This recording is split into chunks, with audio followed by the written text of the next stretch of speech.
Hi, I'm Angie Lee. I teach second grade at PL Prep in Dallas, IC. And if you're wondering how to incorporate self-pace and flexibility in your classroom, today I'm going to teach you what we do during a math workshop. So first we start with something like it's very similar to this, where we have 3 stations and students choose the order in which they would like to complete their work. So for example, if I'm student 2, I want to start with my math task card at my seat. I can do that, go complete it, and then come back.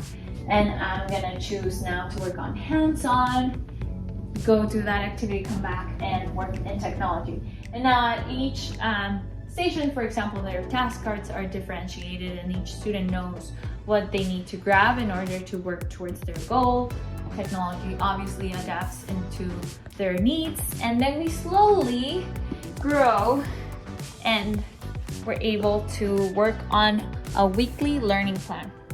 And this is a little bit more individualized. The students will choose their week and they'll choose, for example, if they want to complete their task card first, maybe technology, they'll get a little project and they can choose when they want to do their different activities. If they want to knock out all those task cards on the first day, they can do that, and then they're able to go toward the slides that they need to submit their work at. They're able to take pictures of their work, and that way it is super easy for me to check their progress and then to meet with them to see how they are working towards their goal.